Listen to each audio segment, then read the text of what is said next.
Hello. Welcome to it is the Friday Huddle. Neither of these two people are Brian Daigle. If you merge them together, they're nearly as good looking as Brian Daigle, but they are here nevertheless. Sean from Spurs Talk Show, how are you? Are you excited for this cracking game with Motherwell? Do you know what? It's weird. I'm fine. Thank you, mate. I'm fine. Thanks for asking. I actually kind of am. Like, I love this kind of weird nonsense that happens. I didn't even know it was going until like 24 hours ago. I didn't even know this was happening. But now it's nice to see Tottenham back, isn't it? So it is indeed. It is indeed. Yeah. Kuvva just told me that he prefers these games to Champions League games. You didn't say anything of the sort, Kuvva. Are you happy? It looks like we're playing over at the park. Are you happy? Cracking. Yeah. It's nothing like watching a game with no fans, no volume. Players I don't know. The only way I can describe how small this pitch is they're playing on, and the fact there's no stadium, is on my screen, the view I've got at the moment, where there's only some trees behind the bench. I've just got this stream of sun coming in onto the grass that I can hardly see the players. I don't know if you have the same. It's the same. Yeah. Awful. Yeah. Brilliant. Jumpers for goalposts. Still better than watching Royale, though, isn't it? Anything's better than watching Emerson Royale. Just for anyone that is watching, I'm sure we're not going for a huge following or audience today. It's just an excuse for us three old gits to chat football. For anyone that did care, the team news, great team out today. You've got Austin in goal, a back five of Doherty, Spence, Sayers, Tanganga and Sanchez, a midfield three of Basuma, Skip and White, and then Kulusevski and Brian Hill up top. Sean, you just said that you did a video earlier. I think you might have predicted a team. How close were you to? How close were you to getting this team? I think I predicted Tanganga. I think that's about it. And Kulusevski and Brian Hill. But I didn't think Jed Spence. I didn't even think about Jed Spence, to be honest. I presumed that Tottenham were going to take this and play the strongest team that they could to try and get people that haven't played, for the last few weeks ready. But he's gone with a couple of youngsters. I guess it feels more like a preseason friendly than it does a warm up match, I guess. So I'm excited to see the kid at the centre back on the left side centre back. Who was it again? What's his name? Sayers. Charlie Sayers, isn't it? Yeah, that's it. Yeah, he's got a great name. Oh, chance for Tottenham, and we win 1-0. Oh, and it's not even Kane. It's got to be Kulusevski. Hang on, I don't believe you. I'm about 20 seconds behind, so let it go in first. Is it 1-0? It is, yeah. In my stream, the Motherwell goalkeeper's just thrown the ball out to the fullback. Now they've got it. Come on, right? Where's? I think they're going to go to VAR. Hang on. Oh, that's terrible. Who was it? Kulusevski. Crossed in from. I can't even tell. It's just all sunshine. I mean, cue lots of Instagrammers right now putting a compilation together of why Kulusevski's world class. And we're clearly winning the Champions League now. Yeah. I mean, I don't know. Does anyone know? Is this Motherwell's strongest 11? Does anyone know? Is there such a thing? Oh, ref! He's just broken. You've got to stop this. I'm so far behind. Sorry. Okay, mate. Refresh the link, mate. You might catch up. No, I won't. It's fine. It's fine. Don't worry. I'm just going to look at the Motherwell team for anyone that I wouldn't know if it's their first team anyway. No, don't know any of them. So we'll just assume it's their strongest 11. Guys, good chance today, in all seriousness, good chance for someone like Jed Spence, Skip, Harvey White. Good chance for these youngsters to stretch their legs and get some minutes in, right? Absolutely.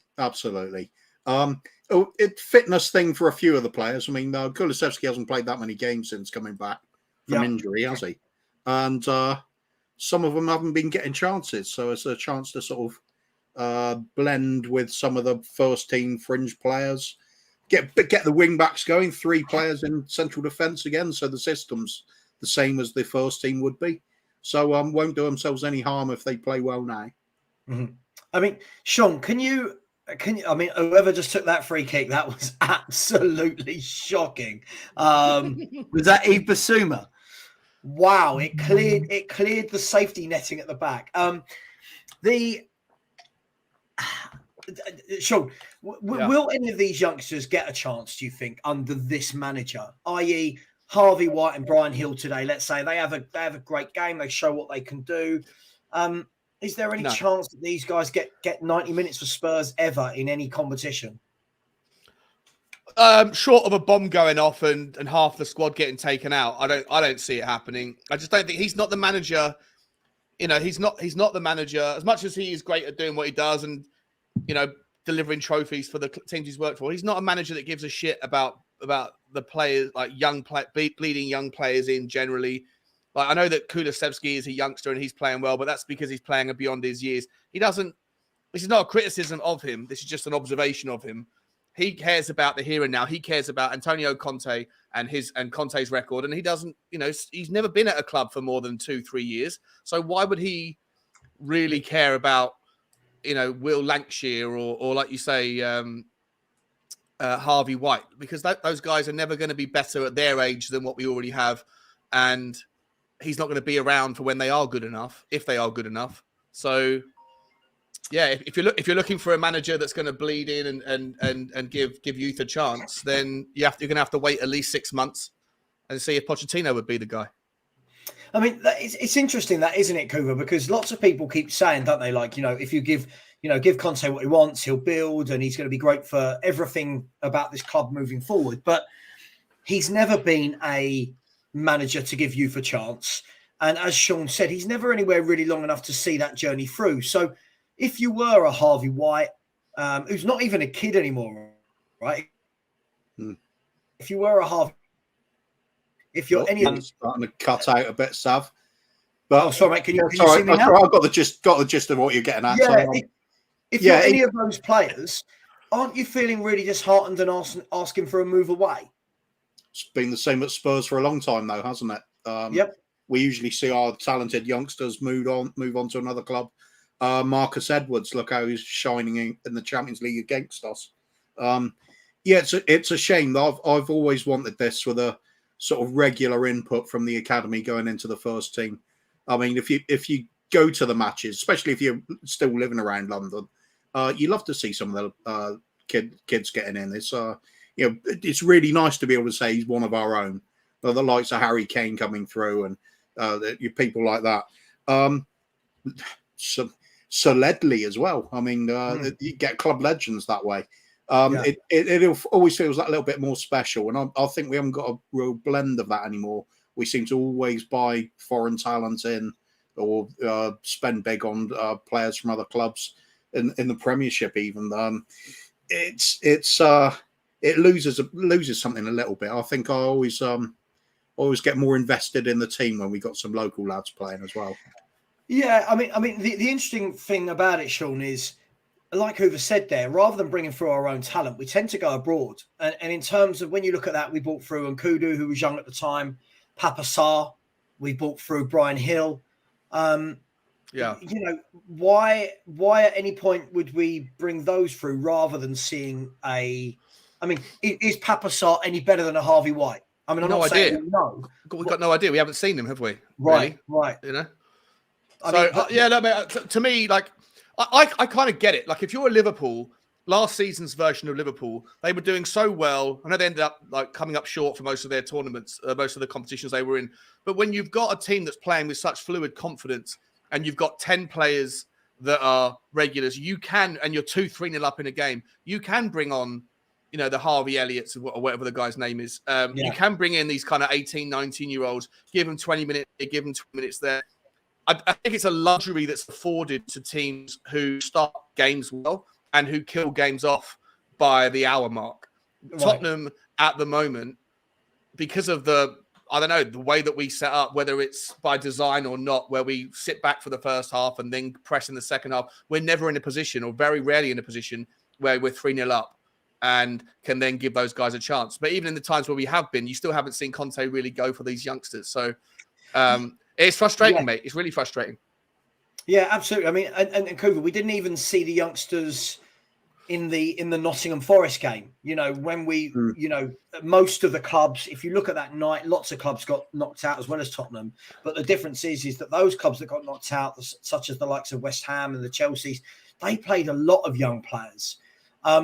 So it doesn't really bode well, does it? If you are a youngster at Tottenham Hotspur right now, like let's use Harvey White as an example. I feel like he's been floating around that first team for maybe 2 to 3 years now, getting the odd minute here in an FA Cup game against, I mean, was it Marine that we played?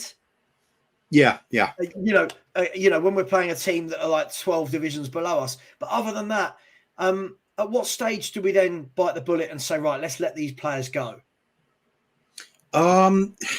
It's different with different managers, I think, really. Conte, I think he looks first and foremost at the character of the person. So if he thinks they're not going to handle pressure too well, he doesn't want to put them in the firing line. I get that, but you find somebody like a Harry Redknapp or somebody like that, and they're much more likely to just say, if they got talent, give them a go. We'll have a little look at them. Not worry about it too much. So it's two different schools of thought. I don't think you're going to get too many chances with Conte unless you're an exceptional talent and character to start with. I mean, in chat, they said somebody mentioned brought Bastoni through, which is true. He did bring Bastoni through young. So you can do it, but you have to have that special quality for Conte to sort of give you the nod. He needs to be able to trust you. I suppose you can look at it one of two ways, right, Sean? I mean, like you just said, I suppose bringing in a Bastoni, clearly the boy had talent, but bringing in a Bastoni to play alongside De Vrij and Skriniar and Hakimi and Perisic is slightly different to bringing in maybe a Charlie Sayers to play alongside Eric Dyer and Ben Davis, isn't it? You know, I suppose it's horses for courses, right? Yeah, like I said, exactly, mate. Horses for courses, and it's the luxuries, as I say, the luxuries that great teams have. They have more opportunity to give youngsters a chance without needing to kind of throw any additional risk into the situation. And until Tottenham can learn how to play a game for 90 minutes, control the game for 90 minutes, and put teams out of sight, then I wouldn't give Pape Matar or Harvey White a chance right now, because every game is a 6-pointer, every game is a must win, and we're never in a position in any of the games recently where we had that luxury where you can put on a kid and let him make a mistake, but it's not going to ultimately cost the team. So I understand it from Conte's perspective, but I also don't think that we need to play the games and structure the games in the way that we do, where we are only playing for 45 minutes of football. If you set up that way, you're never ever going to be in a position where you can actually take those moments to give kids a chance. But okay, then, so let me sit on the fence then on that point, Kuvva. I completely agree with Sean in terms of the Harvey White, in terms of the Pape Sarrs. But now let's look at some of the areas of the pitch where we don't have, Harvey White and Pape Sarr are trying to get in above Basuma, Højbjerg, Bentancur. But now let's look at the Jed Spence anomaly, for example. And if we looked at, I don't know, I've seen Charlie Sayers play for 12 minutes and not really had any defending to do. But those players, they're not up against players that are revered. They're not up against solid pros that have been there, seen it, done it, and put in a shift, i.e. Spence can't get in above Emerson Royal. What would be the harm with playing Charlie Sayers in the League Cup against Nottingham Forest instead of Davinson Sanchez? So doesn't it work both ways in that front? I'm just sitting on the fence. Yeah, I mean, I'm quite happy for myself. I'm quite happy that if the player's got enough talent, I'm happy to see him given the chance, even when we haven't got a comfortable position. I think if you're going to put your trust in players, you've got to be able to just put them in an important situation, see how they do. It can backfire, of course it can, but it can backfire if you put in an established player too. So I think you get a glimpse of what the player's character's like. If they can deal with it well, you've got yourself a really good squad player for the next season and can go on further. But there is that worry about, do they handle it if there is a mistake made? The way, especially the way we are with social media, so quick to be critical of players when it goes wrong. Do you think that's a Tottenham thing, mate? Because I always wonder whether or not Tottenham, our stadium, the fans, this is not a criticism, again, just an observation, but we're quite an impatient bunch. Like if we're not playing well, like you can hear the tuts and the groans. And I know the stadium is built in a way so that the acoustics are amplified, and that works. That's like a double-edged sword.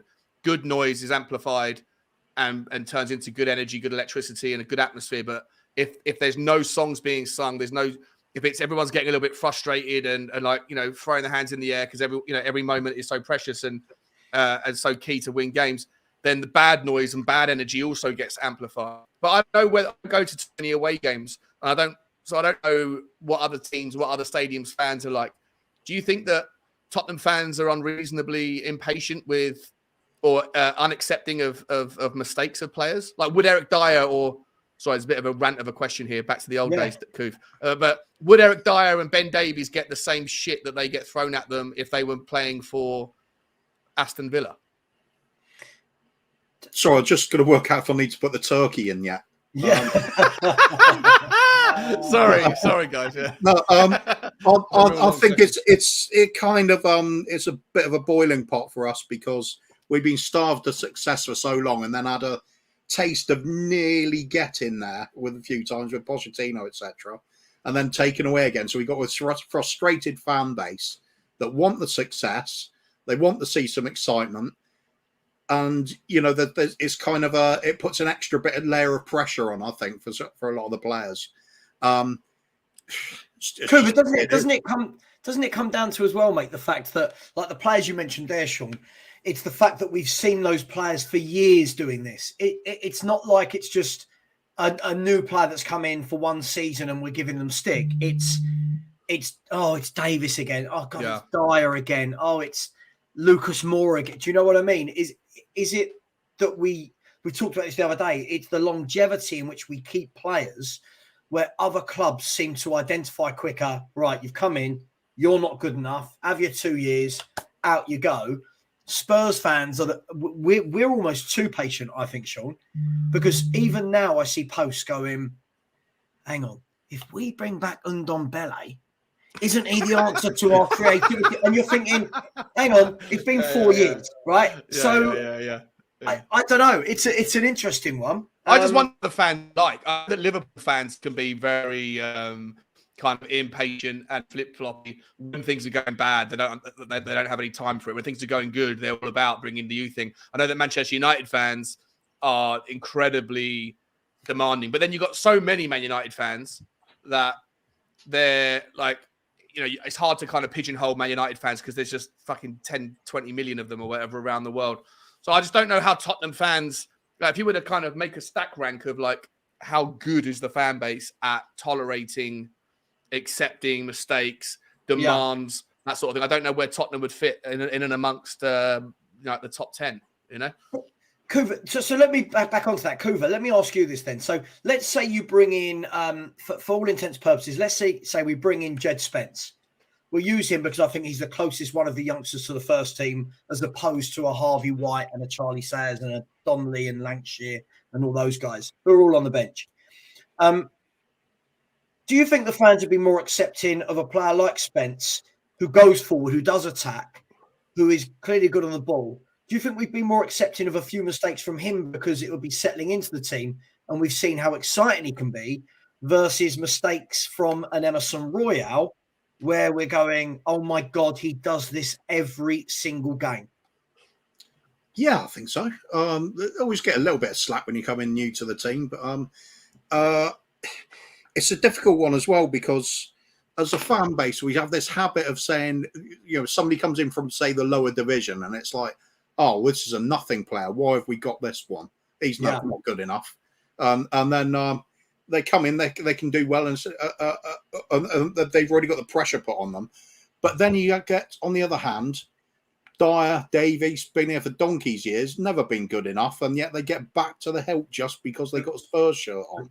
Yeah. So it's this kind of weird situation we've created where you have to already be established to get the time to get established.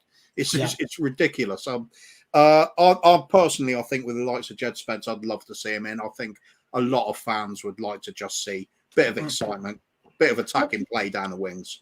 I mean, starting okay tonight or today. He started okay. He's had a couple of little headers there. He seems to be pretty comfortable heading the ball, which is quite a rarity Tottenham players. So That seems to be what our wing backs do, though, isn't it? yeah. I was just about to say to you, Sean, Emerson right? Royal as well. Yeah. Look, Sorry, Savva. Yeah. we could talk about the opposition, right? But look, what you notice, forget who the opposition is. What I've noticed, even in this first 20 minutes here with Jed Spence, he's comfortable on the football. Yeah. Now that's not an opposition thing. That's he's got a good touch, he's got good control, and you can see that he wants to beat a man. Now, whilst I don't think he should have been the wing back we brought in, I do think that he should be given an opportunity now. And what I'm watching of him on everything we're doing at the moment is going through Jed Spence. For anyone who's watching this game, everything is coming down this right hand side with Jed Spence, and he seems very comfortable in. He's had a good start. He's had a really good start. Yeah. So why are we not? I keep hearing, Sean, that we need him to settle in to understand what Conte wants from a right wing back. Yeah. And I get that if our right wing back was Walker or Trippier or Reece James. Yeah. But it's Emerson Royal. When the bar is that low, And that's the other point. Yeah.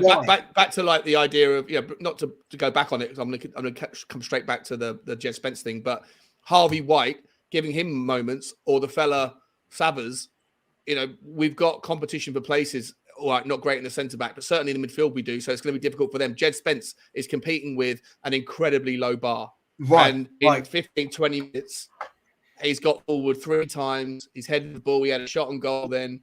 He looks, like you say, I completely agree with everything you just said. He's energetic. He's got pace. His first touch is good. But yeah. I mean, look, I think he's got a goal. I think he was going to score a goal today. I think it was. So why? Oh, look, I don't want to be this guy, and it will sound like I'm hammering Conte, but are we purely looking at this? This is proving a point as to this was not the guy I wanted, because you can't tell me that Emerson Royal does anything on the training ground that makes him go, he is 10 times better than Jed Spence. Maybe he gets on all fours. There's history in Tottenham recently with players doing everything right on the training ground and then nothing right in the pitch. And Harry Winks is probably a good example of that. Everybody has always said the guy's a phenomenal trainer, the excellent professional, and a bit of like a teacher's pet. Probably comes in with an apple and leaves it on Jose Mourinho or whoever's desk back in the day, right? But everyone loves an apple, Sean. Everyone loves an apple. I love an apple. Granny Smith. But but then you put him in competition. You put him in the real games, the stuff where it matters. And Harry Winks suddenly doesn't decide to do these thread needle passes that that you apparently hear about on the training ground. Then he'd rather do the stat padding and pushing the ball left and right 5 feet. So maybe Emerson Royal is a similar kind of character that is a brilliant professional, turns up early to training, is always showing 110% on the training pitch, but then something just loses it. Something falls by the wayside when you're playing on the Sunday. It's just baffling to me that you've got a guy that's young, hungry, he's quick, he gets forward, everything that our formation requires. Forget what we want to see. It's everything that this formation actually requires, Kuvva, right? The wing-back formation absolutely requires the wing-backs have to do their job. Yeah? You can't go, we'll carry that player, because they're fundamental. I mean, are we going to see... We just had a month break, right? He's been working with Jed Spence for however long now without senior matches to put him into. Do you think we're going to see now this second half of the season, we're going to start to see him getting some starts? No. Well, I just don't. I really don't. Oh no! Oh, sorry. So like the ball's still in the Motherwell half at the moment for me. I'll let you know when that happens, whatever it was. So he's the big lad they got up front, Motherwell. Shields, yeah, big fella, isn't he? Built like a boxer. He is nearly fills the goal. Brandon Austin. He's obviously another goalkeeper that can't distribute a ball. Oh, hang on, is this They're it? Loaded with them, yeah. Oh, is that? Oh God, wow, yeah. I mean, Brandon Austin's another one. Never going to be. No, he's not going to make it, is he? Never going to be the Spurs number one. It does make you wonder, guys, doesn't it, about what the point of a youth team is? It's got to pay for itself, right? There's a whole documentary about that. about what Chelsea did. Like that, it costs something like 3 million quid a year to sustain the youth system at Chelsea. Obviously, outside of the fees that they pay for players, but just like the coaching staff, the kind of all that stuff. And so Chelsea obviously take that model. They pay the players if they can generate one or two talents and sell them on for 10, 15 million quid, then it pays for itself. Oh, Jed Spence almost had a chance. Yeah, I mean, I actually used to work at Chelsea. So I had to go down. Really? Yeah, I used to work for Chelsea. I used to manage all their global. I used to manage all their global recruitment, not from a football perspective, from a business perspective. Headhunting people and stuff. That's cool. Really cool. Yeah, so we had to go down to. So I worked at the stadium, but I had to go to the training ground every now and then. And when you go there, it is.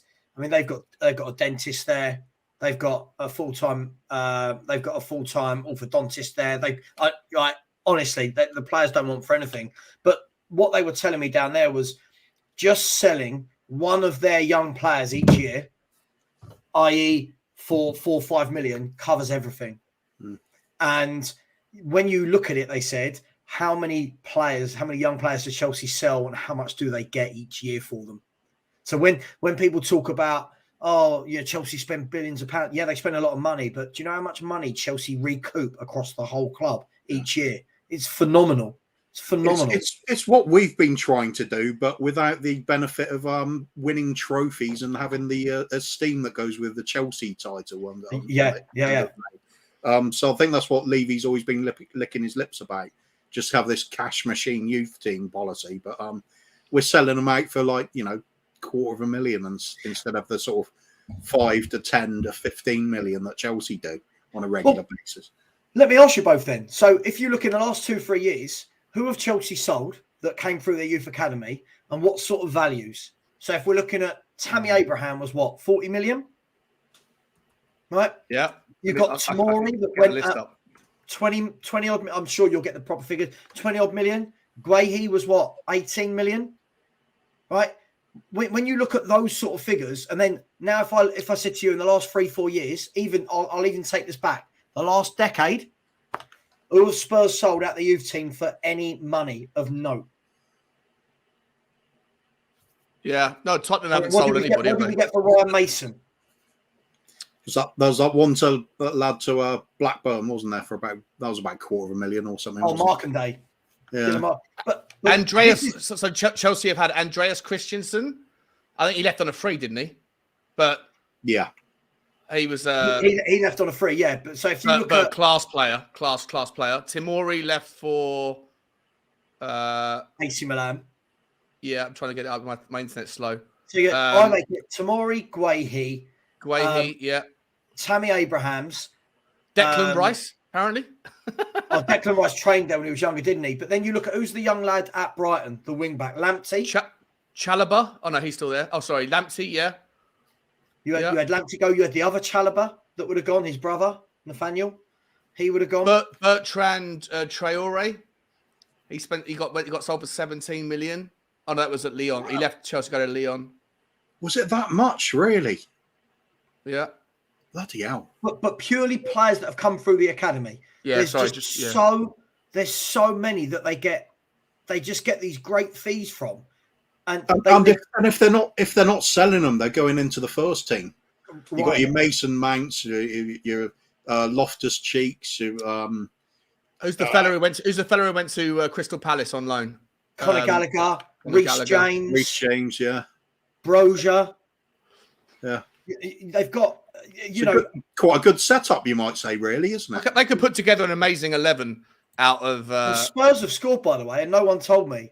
Well, I know I didn't want to spoil it. I'm going to try not to spoil it anymore. Yeah, it wasn't Jed Spence, so Sean was sulking. Yeah. Ryan Bertrand. They bring through these players. They normally all go and have a couple of years somewhere, don't they? They normally go and have 2 years at Derby, someone like Derby County, somewhere like Swansea City out in the Netherlands. They come back, they're suddenly worth 15, 20 million. They either play or they ship them out.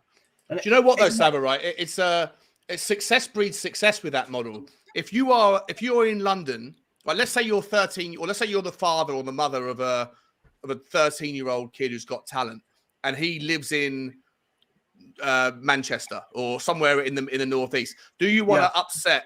Do you want to upset the apple cart of your family life and send them down south? Possibly not, right? So you might go to like a Liverpool youth system or a Manchester City youth system. It makes sense. But if you're in London, in and around London or anywhere in the south, and you've got options to go and play for Tottenham, Chelsea, Arsenal, or anyone else, and you're good enough to get an offer from any one of them, you're going to choose Chelsea, because Chelsea can literally convince the parents by saying, look, not only if you do really well, you're going to play for Chelsea, but we've got so much we've got a track record, a history of sending these players out and generating a great career. Tottenham can't say the same thing.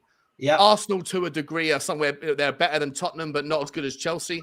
Crystal Palace, all those guys, like none of those guys are going to be able to compete with the sales pitch that the Chelsea youth system can offer, because most of the players that go through the Chelsea youth system either end up playing for Chelsea or end up moving, getting time elsewhere, and then still forging a decent career. And to me, that's a problem for Tottenham. I don't know how you correct that, reset that balance, because if you are good enough, you're not going to choose to go and spend your time in Tottenham's youth team. Not going to happen. No, of course. And I think, even there, people are mentioning names like Bertrand, Livramento. I want to say there was a player called Baker. I want to say there was one of the central midfielders who's Livramento as well was Chelsea, was he? Wow. Yeah. He's a cracking defender. Yeah. And then you look at Spurs. If you look at our last 5 years, I feel like Niall John, Harvey White, I feel like they've all been there for God knows how long. None of them ever truly break through. You've now got Harry Winks, who is the one in the last 5-6 years that has broken through. That we can't get 20 million for him. Yeah. You know what I mean? You can't get, I don't know, 15, 10 million for him. The youth system has not paid for itself for a long time. No. Has it? The only player we've sold that comes close to probably is that the Indian kid who went to Blackburn Rovers and broke his leg on his debut or his first day in training last summer. What was his name? Markande. That's it. Markande. Yeah. Walker Peters to Southampton as well, but you can't put a cash value on that, really, can you? Oh, because it was part of the Højbjerg deal, wasn't it?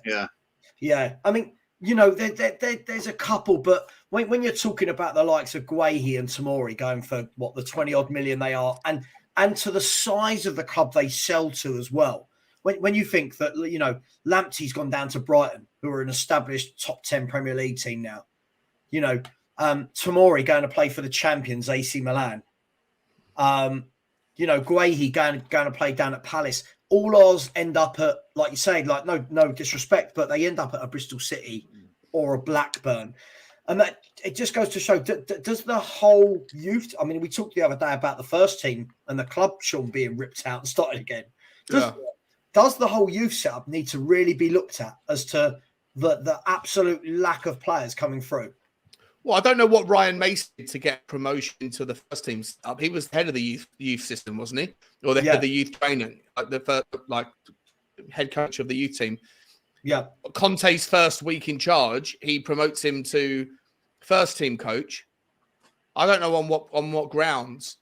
No, I'm not having a crack at Ryan Mason, but has Spurs youth team won a Spurs youth FA Cup or won the Spurs? We don't do anything. So I don't know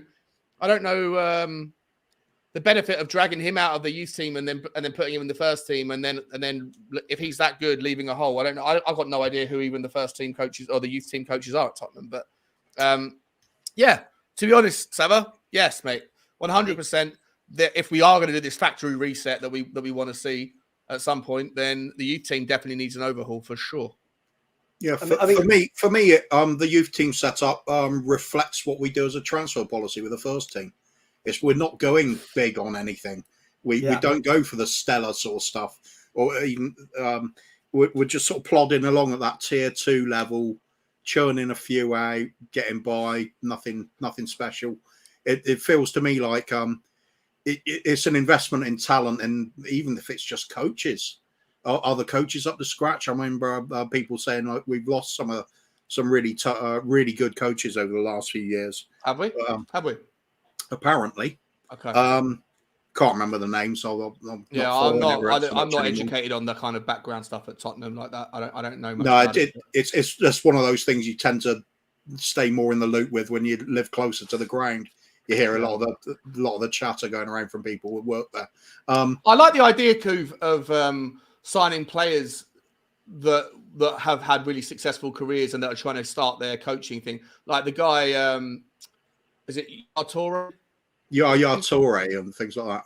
Yeah, like, I'm okay with that. Like if he wants to start his coaching career and Tottenham have given him the chance, I think Jermaine Defoe might have been someone as well. Like that Jermaine Defoe is going to be able to teach. You hope Jermaine Defoe could teach someone like Dane Scarlett, the ins and outs of how to it's the little things. How to go offside. How to go.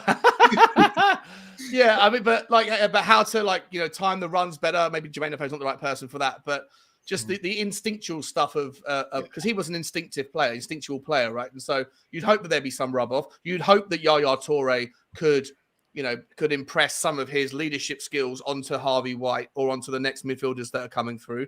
It's still early days. He's only been there for 6 months or whatever in that role, but I don't mind the idea of going out and finding retired professionals who had brilliant careers and then bringing them in. I don't mind that, Yeah, I mean, look, for me, when you look at it, this is true. Phil President saying, the problem with the club is that it rewards failure. People like Dyer have been around forever. People like Mason been around forever. Hitchin was here forever. I mean, you could say that with Ben Davis, Sanchez. You could say that with how long Aurier was here. Lucas Moura has been here forever. Even through the youth teams, we don't seem to let them go. So for years, guys, the big hope with many, many people was Troy Parrott, right? And I remember... But he had a really bad attitude, didn't he, Sav? Well, he did, but he's not that good a player. I think first and foremost, all the Spurs fans pretended oh my God, have you seen Troy Parrott for the next Harry Kane? Yeah. We don't need to bring in a striker to back up Harry Kane. Get Parrott in there. But I used to watch on a Friday afternoon. They used to have the games that Mason would manage, and Parrott would always play, and I'd always watch him and think, I don't really know what the big fuss is. You're not particularly strong. You're finishing. Not tall. He's not fast. He's right. Nothing really. There's nothing outstanding about his physical attributes, right? Right. But then you think to yourself, okay, well, let's see what he does out on loan. And you think, okay, you don't judge a player on one loan because look at Kane. He had loads of loans. But you look at, he went down to Millwall, did absolutely nothing. And my friends, I live near Millwall. My friends who are Millwall were like, can you take your bloke back? He's absolutely shocking. Really? He then goes down to Ipswich, can't hit a barn door. He's at Preston. He's got 1 in 15, 14. And this was the big hope. We do this every year. We're doing it at the moment with Alfie Devine. A lot of people are, oh my God, have you seen him? He is generational, Sean. He's generational.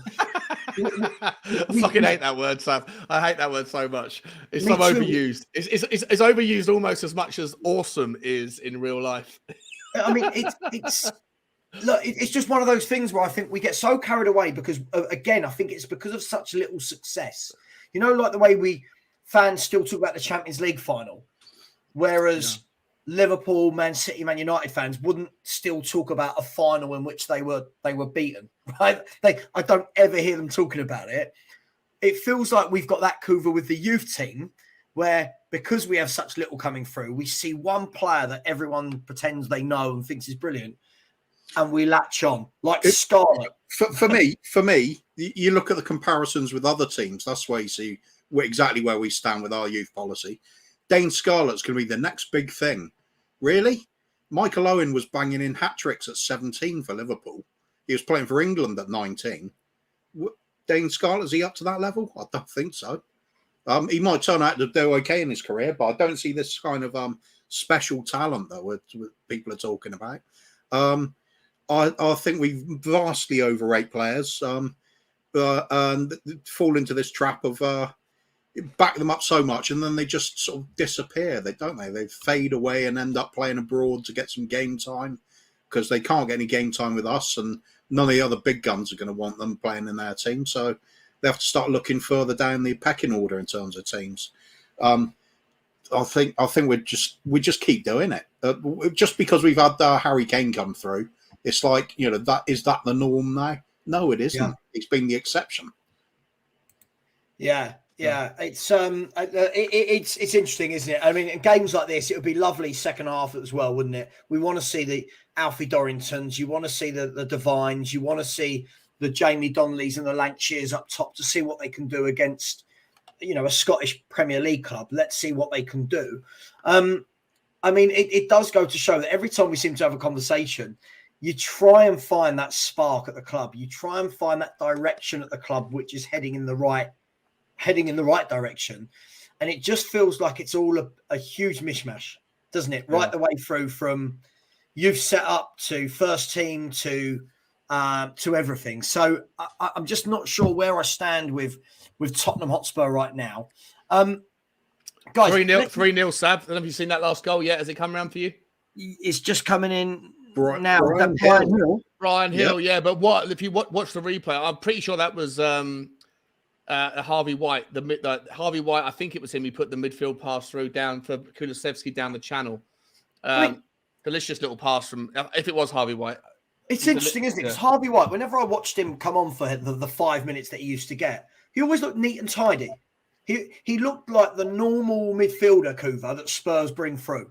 It was, remember, we went through that spell of, it was Ryan Mason, Jamie O'Hara, Bentaleb, Tommy Carroll, right? Ollie Skip, Winks. All of them seem to be nothing really what we like to call the generic cookie cutter sort of player. Right. Isn't it? That seems to be what we produce from the academy. It's sort of one size fits all sort of thing. It's very rare you spot somebody come through and they really catch your eye and you think that's something we haven't seen before on the pitch. Whether it's blistering pace or incredible shooting power or anything like that, we seem to have this plethora of like you were saying, it's all the same type. The defensive midfield mindset. It's the hard work grafter that can pass the ball over short distances, keep possession. That seems to be the standard. I think it sort of gets drilled into players. Don't lose the ball. Yeah, I think maybe it's we're stifling them, their creative talents. I mean, Sean, Kuvva's right. It's the cookie cutter, isn't it? When was the last winger that came through at Tottenham? When was the last attacking midfielder? No. The bloke that can put his foot on the ball and look at Arsenal, Saka, Smith Rowe. There you go, straight away two that both play first team football week in, week out. Mm-hmm. Both got that bit of something about them. Both score goals, both assist. The only players you can point to at Tottenham in recent memory, I'll use liberally, is obviously Ollie Skip has got potential, but I do think I think a lot of people are guilty of going, oh, he's the most recent one, and he had a good second half of last season, and so people are starting to, they're putting, I guess, like cart before the horse with him, so I don't think he's ready yet. And then before that's Tanganga, right? And he had a good 3 or 4 games, little bit quite interesting, but then injury and then nothing since.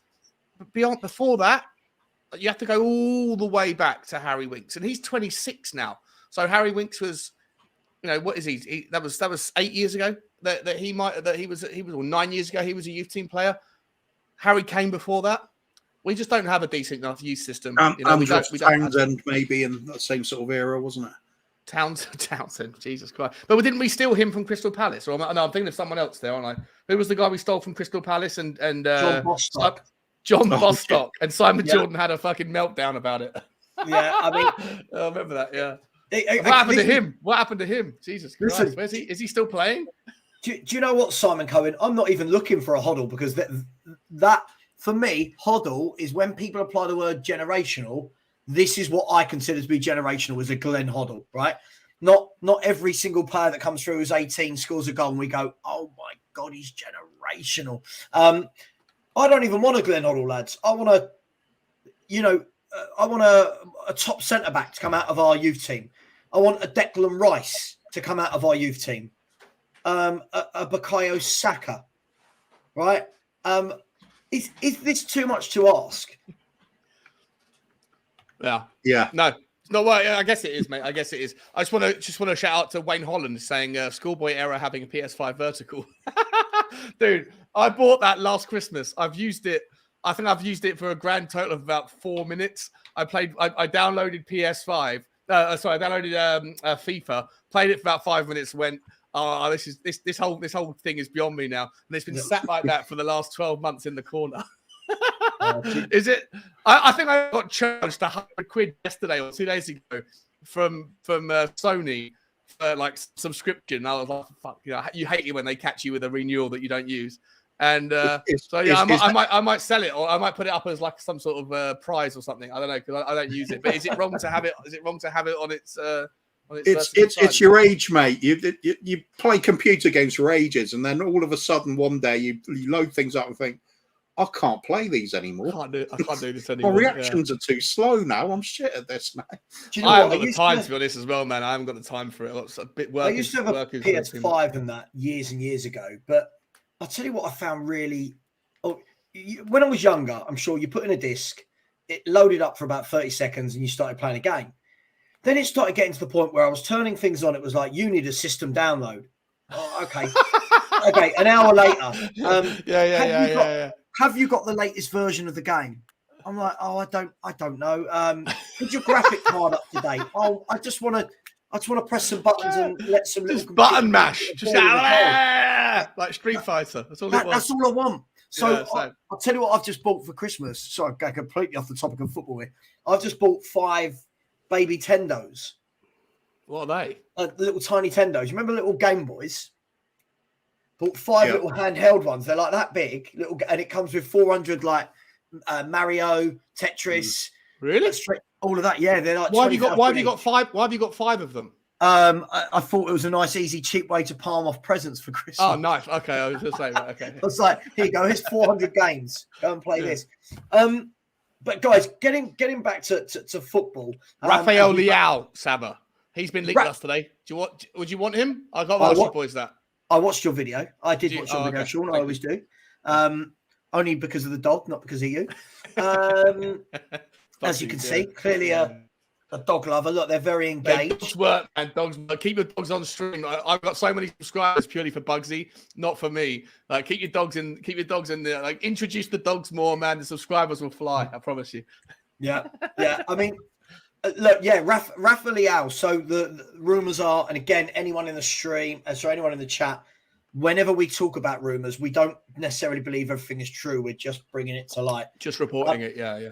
Leao, left-sided forwards, quick, skillful, scores goals. Is he the AC Milan player? Yeah. Portuguese player. Yeah. I don't know. So, Sean, you tell us. He's apparently been offered. Tell us the story. What's happened? Yeah, so he's been offered. I forget. Still can't remember the name of the super agent. Who's the Portuguese super agent that works with Wolves a lot? Mendes.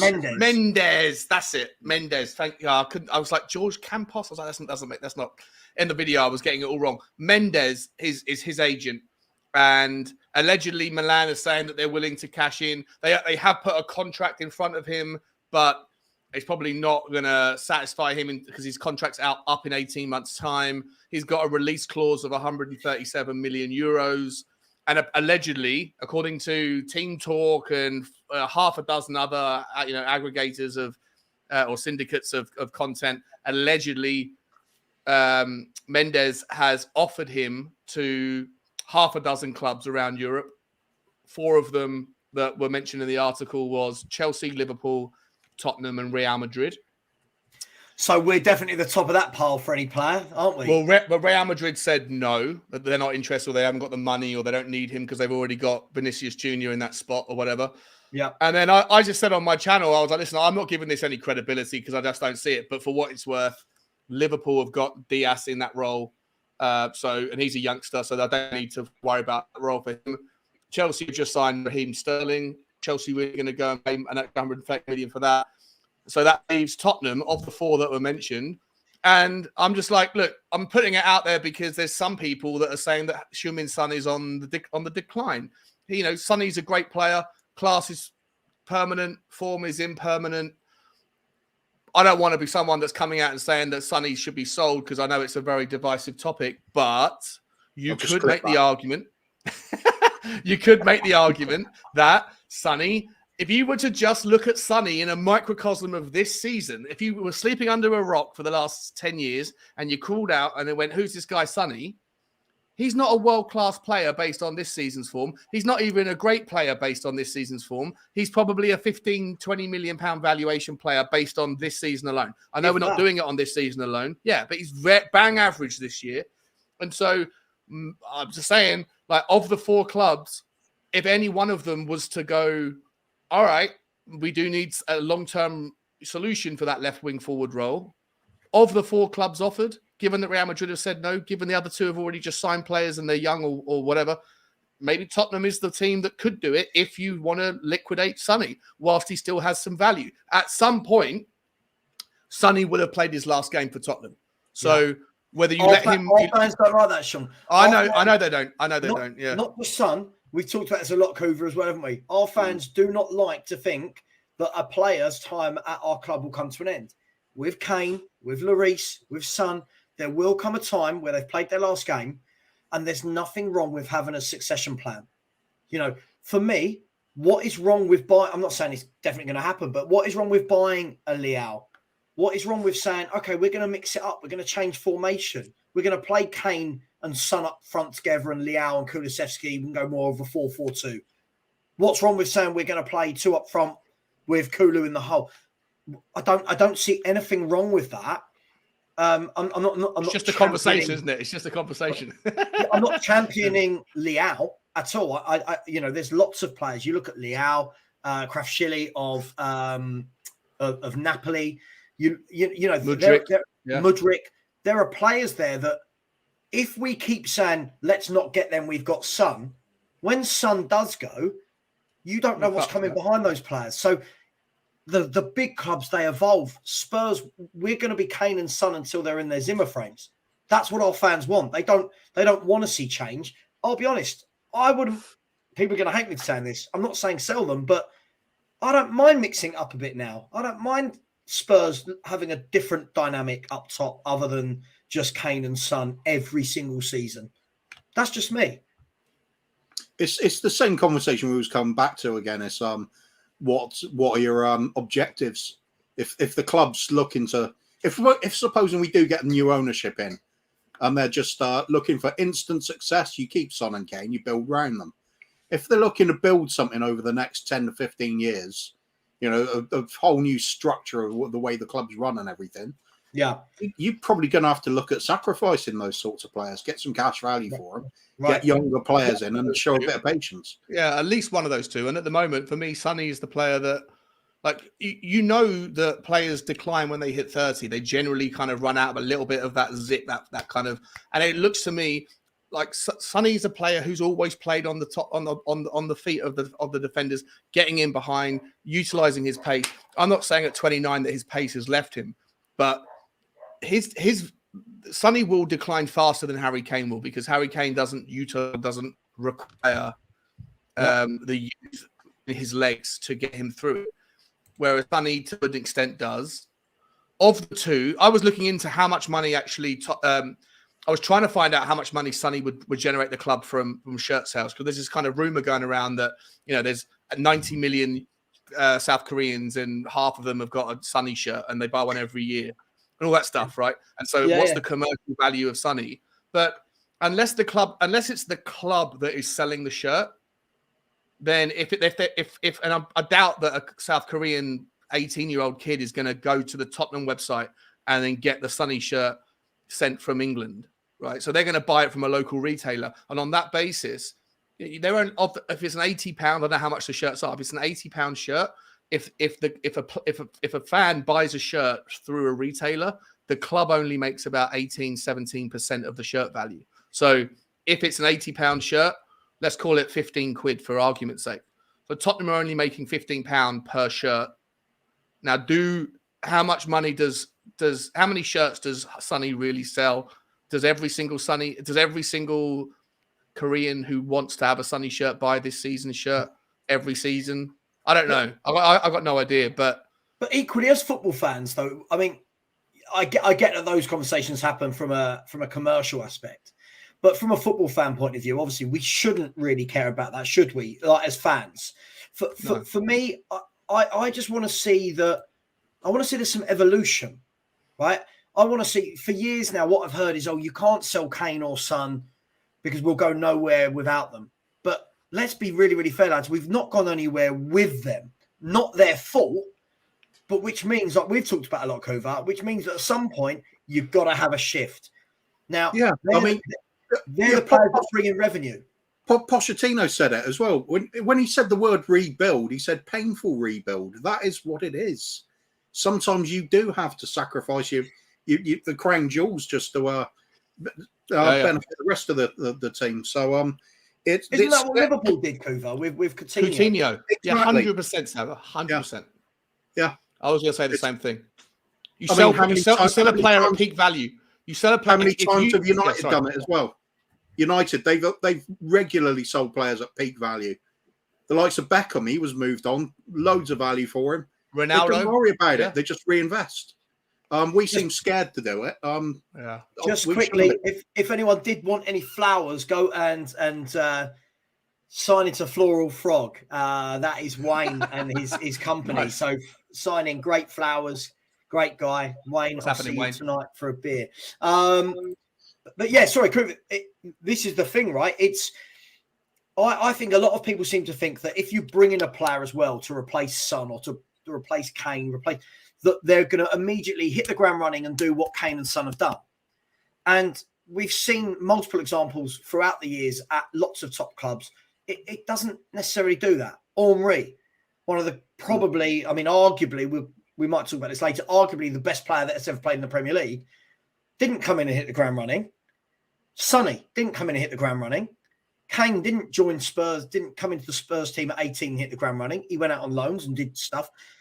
But at some point, we've got to take that leap, haven't we? We've got to say, right, okay, we need to evolve. We need to change the way we play. We need to change for me, I think we're predictable. I think you shut down Kane, you shut down Spurs.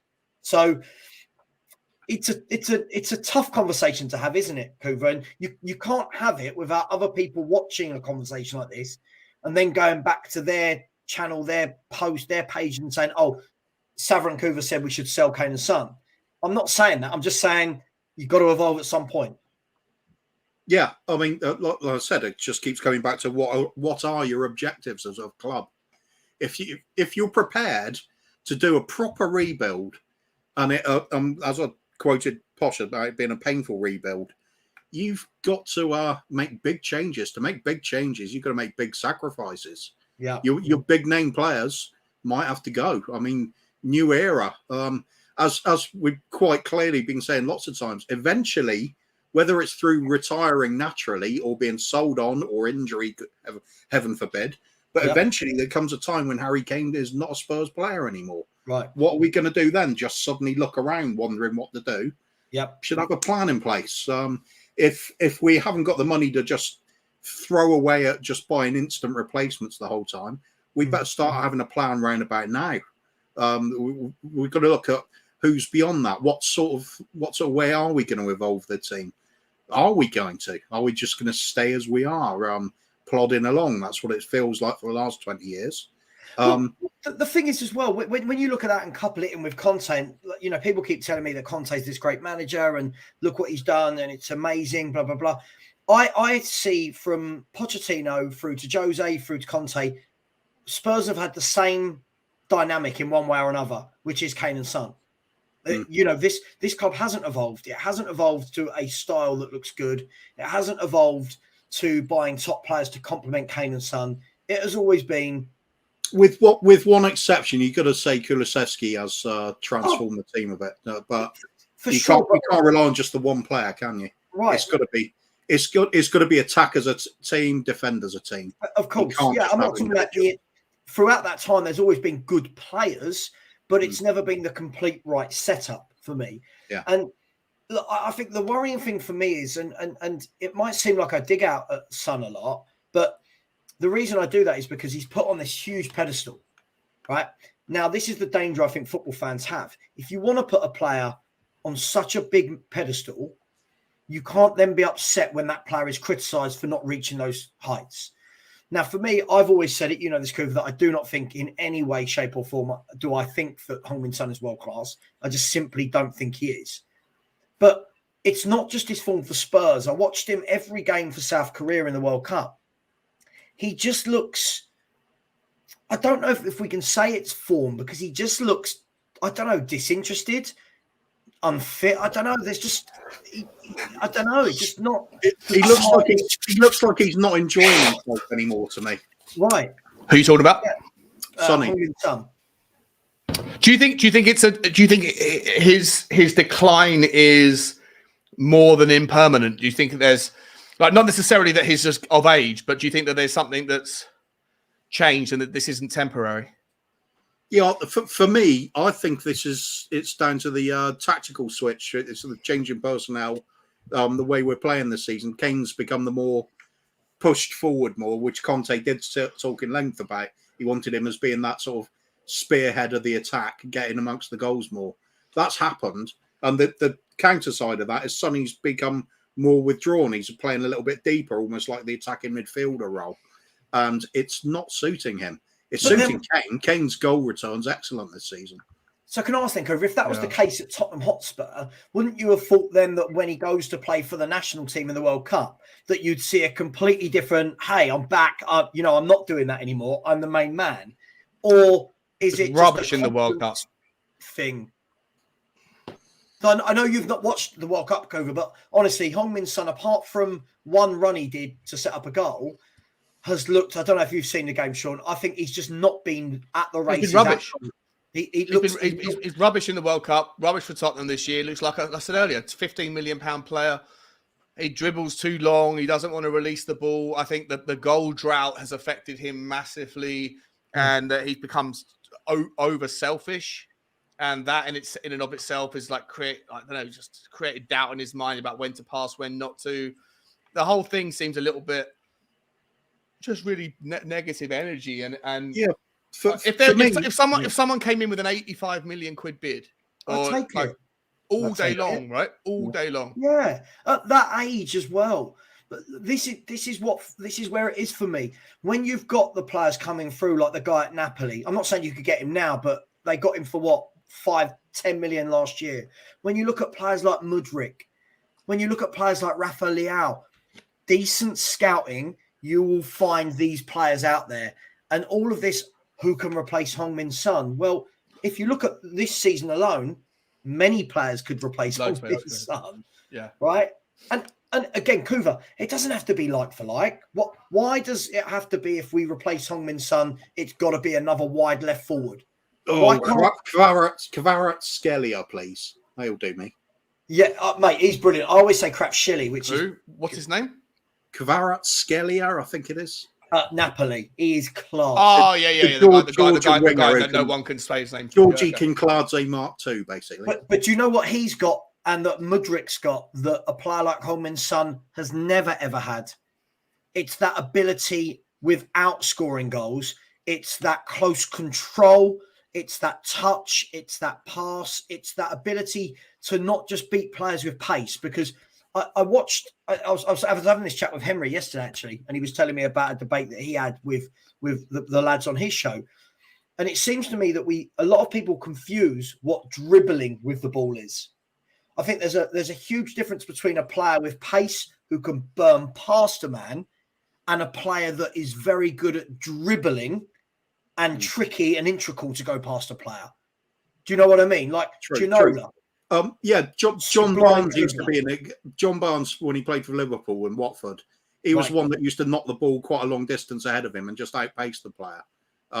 There's a difference, isn't there? Where it was what we'd call a proper dribbler. The ball's always in touching distance, always got his foot near it.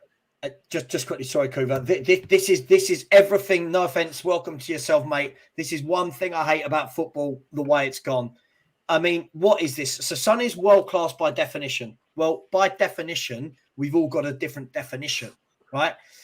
He's the best in the world for 7 or 8 years in concrete fact. Well, what fact is that? and that is finishing and quality of shots. He is overperforming expected goals by 40%. Second best isn't 30. Sorry, mate. Listen, I'm sure you're a great guy. I don't. Cratchit is a great guy. He's a good guy. That's cool. On my channel, he's a really good guy. That's cool. But I mean, first of all, I don't do football debates by expected goal. I've never needed it. I'm 40 years of age. It's a new thing that's coming in the last 5 years. I don't need expected goals to tell me that Heung-min's son, as a footballer, he scores goals, not to the rate that Spurs fans seem to think he scores goals. He scores goals, but all round as a footballer, I'm sorry, his touch, his control, his movement. That's the problem with XG as well, though, Sav, is that expected goals only talks about, it doesn't suggest, it doesn't discuss, if Sonny's not in a good enough position, then XG could be here. He might be scoring above it, but in reality, if Sonny was playing better, getting himself in better positions, the XG should be up here. But because he's not in the right position at the right time, so to use XG alone, Cratch, as a single solo metric to say if you're outperforming your XG, then you're playing better. I hear what you're saying, that he's finishing more goals, he's taking better strikes. For me, why those players at the end of those fans at the end of the game that go, oh my god, if we look back at the stats of a player during the game, I don't listen.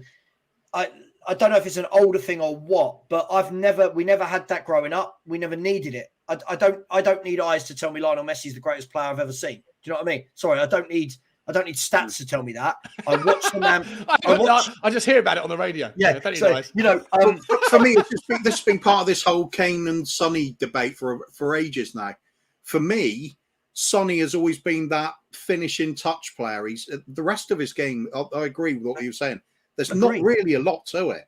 No. I mean, he's competent when he's on top form. He controls great and gets him set for the shot. But he is the one you look to stick the ball away at the end of the day. He's the one that stretches the opponent's defence, and he scores those goals that the other team members can't because they haven't got that blistering pace. No, for me, Kane is a better all-round footballer by a long way because he does. I don't think there can be a doubt on that, can there, Kuvva? I don't understand when people debate this. As a footballer, Kane can do all of it. Kane can do all of it and without the pace. When I watch Heung-min's son, okay, this is the test for me. I said it, Henry and I had this chat yesterday about Mbappe. Mbappe right now at the age of 23 with blistering pace, got skill, got all that. Absolutely, probably the best player in the world right now. We won't get in that debate, but arguably one of the best 2-3 footballers in the world for what he does. The test of players like that is when he gets to 30, when his pace dries up, can he do like what Messi's done, where there's no pace there anymore, but Messi now goes, all right, I'm going to play centre mid and I'll dictate the game from there. Can you influence a game when you're not relying on your pace and scoring goals?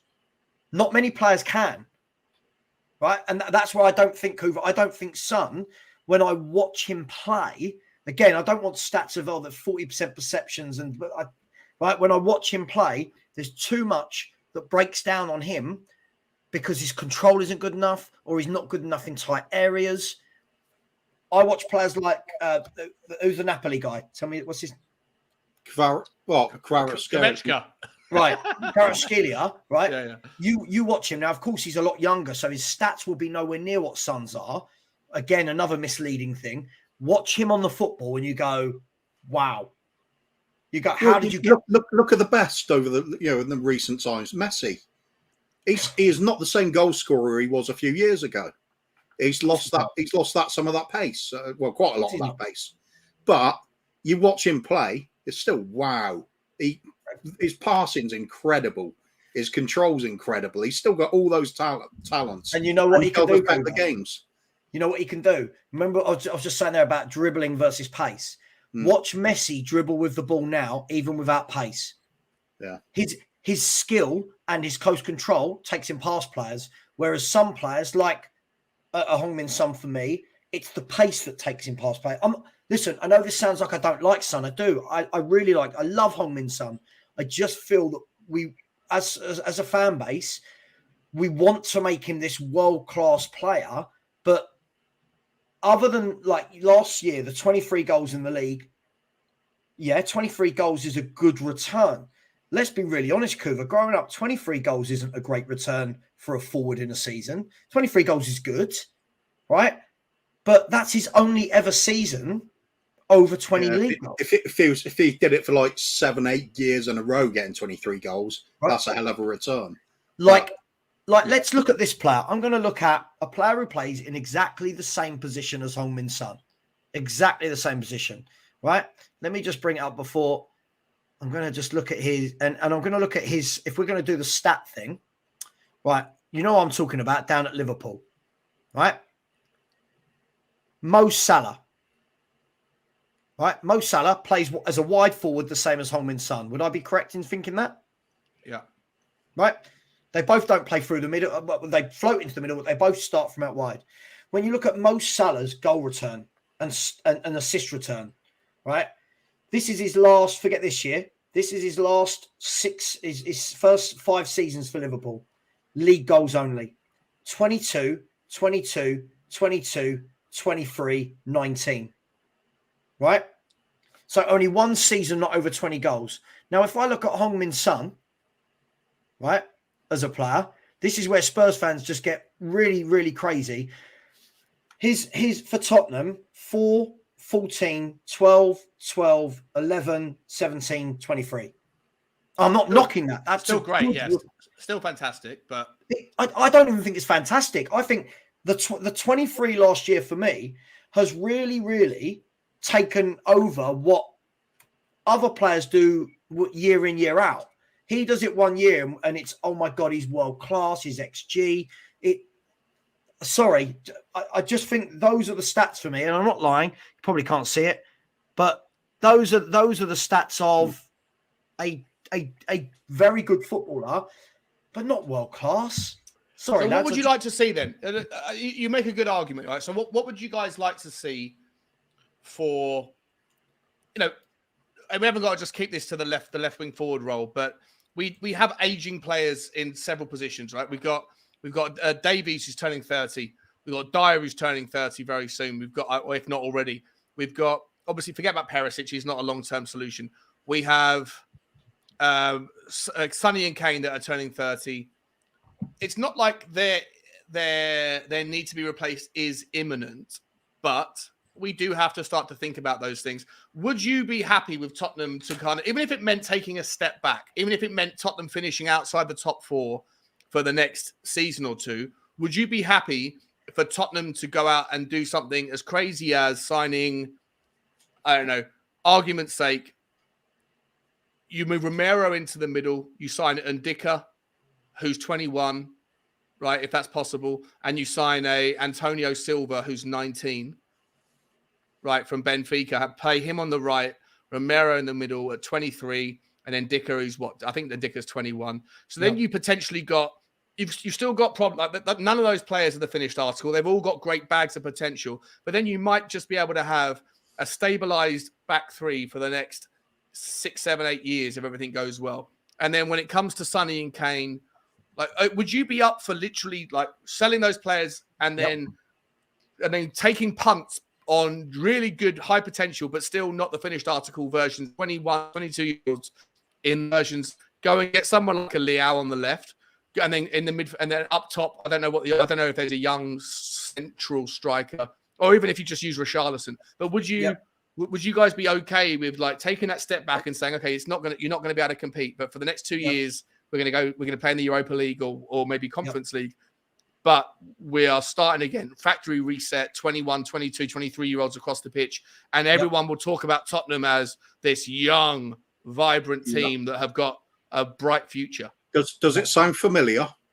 It should do. Yep. Yeah. Because there's another team's just done that. Who? Arsenal.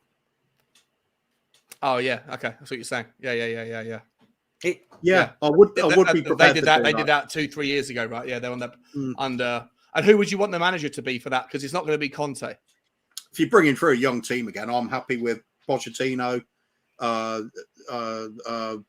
Graham Potter's at Chelsea now, but if he became available, I'd like him. Luis Enrique. I don't know. I don't know how we'd do in the Premiership. I I don't ever understand that. I mean, I heard that. I mean, there's quite a lot of managers out there. I mean, Ten Hag's doing it at Man United. You can see where they're starting to go now. There's a plan there. Eddie Howe, great manager as well. Yeah. He was always underrated. Now he's getting the credit he's actually due. Love Eddie Howe. I think Eddie Howe's brilliant. He would have been brilliant for us. There's a number of managers knocking around there that have got that kind of talent. It's just giving them a chance, and we would have to go through that phase where, you know, that noisy lot down the road when Arteta's getting slaughtered for a couple of seasons. Yeah, that would happen. With our manager. Yeah, 100%. That would happen. Yeah. I just think, Sean, look, we're not winning anything at the moment without doing that. So why not do that? Right. I mean, you know, I use Luis Enrique, for example, as look what he's doing with, you know, players like Gavi and Pedri. He clearly is open to playing younger players. That was where I was going with that. And the fact that if somebody like that came in, he'd play football, right? That's sorry for me, Kuvva. I know you feel exactly the same. The prerequisite for me. He's not with the club right now. He's with Spain, isn't he? He's just he left yesterday. He left Spain yesterday. Oh, did he? Oh, yeah, okay. Yeah. Oh, interesting. And they're looking at Roberto Martinez, I'm hearing. But anyway, that's a different story. For me, look, we're not winning anything at the moment. So for me, I don't think it's that great big, would you sacrifice what we're doing? I don't think we're sacrificing anything. Finishing top four is great for an ego perspective. But I love playing in the Champions League. I don't like playing in the Europa League, at least the group stages. The group stages of the Europa League are fucking terrible because Thursday night is date night. And generally you're giving up the date to watch Tottenham play against whoever, right? Like some Slovenian team. At least in the Champions League, you get to play against some of the best teams in the world. Like, I would have rather Tottenham had a more difficult group. I would have liked to have seen Tottenham play this early start of the season again, because, you know, I know we scraped through and now we're going to see how we do, but you're at least guaranteed to play 6 good games of football, but we didn't really get to do that this season because we played against, we got a really good draw if you think that Tottenham have got a chance to win the cup, which we don't. But this was the thing. You know? Getting Champions League football is all well and good, lads. But I mean, so far, has anyone really enjoyed the Champions League journey? It's been crap performance after crap performance. Yeah, I haven't enjoyed it, but I usually do because Tottenham get to play against Barcelona. Agreed. Just quickly, Nigel Watson, when you're saying Sonny has been great for us, I don't think no one said he hasn't. Just to say that. Why use Salah? Well, if you listen to the conversation, I use Salah because when people talk to me about, you know, Heung-min Son's world class and he's the best in his position at doing that. You've got a player who plays exactly the same position as a wide forward that's got much better stats and does it year in, year out. I don't ever remember Salah having a drought. I don't remember him ever having 4 or 5 months like Sonny has without performing. Last season he did, didn't he? Because he was way ahead in the Golden Boot race for a long time. Yeah, but it's not like he only had 3 goals for a 5-month period in one game. Do you know what I mean? He may not have been whacking in a goal every single game, but surely if you're going to benchmark someone, you've got to benchmark them against other players around them in that position. Yeah, right? Sure. There's no point me benchmarking him against Harvey Barnes, who's a younger player that's just come through.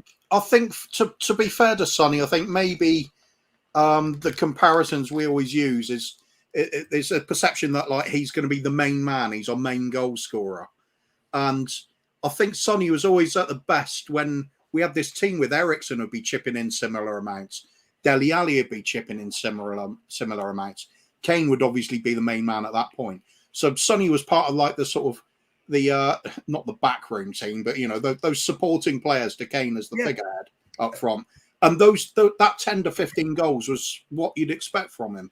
So it was a good return at that point.